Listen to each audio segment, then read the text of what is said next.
Hello folks, welcome to the channel. If you encounter DNS server unavailable error, then watch this video for the solutions. Now we need to run some commands in the command prompt. So these are the commands, you'll find them in the description of the video. So we'll copy these commands one by one. So basically these commands are to flush the DNS cache, to register the DNS cache, reset the IP, reset winsock, release the IP and then renew. So we'll copy these commands one by one.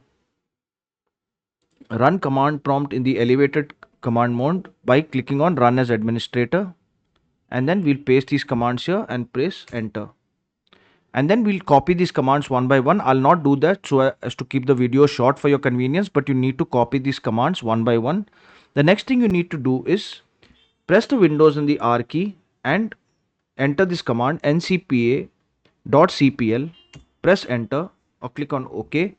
Then go to the active Wi-Fi network, right click on it, click on properties, and then you have to look here in this box for Internet Protocol version 4, double click on it, and then go down here to use the following DNS server addresses. Click on this and then enter the Google DNS, that is 8.8.8.8, and the alternate DNS server is 8.8.4.4. Click on OK, and then we'll move on to the network troubleshooter.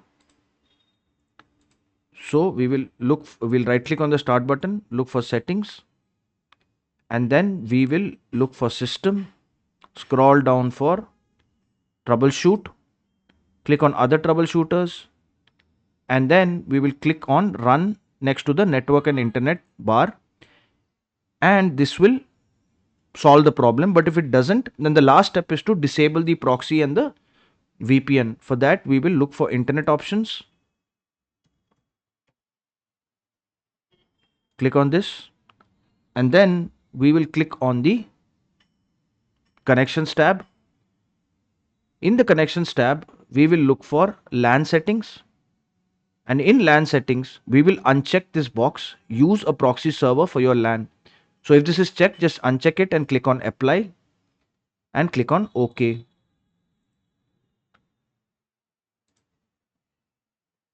Now here also, if there's a VPN here, then you can remove the VPN. You can click on the VPN and remove the VPN. Then all you need to do is restart the computer by clicking the start button, the power button and the restart button, and you should no longer encounter the DNS server unavailable error. If this video helped you, then kindly subscribe to the channel. Enjoy your day.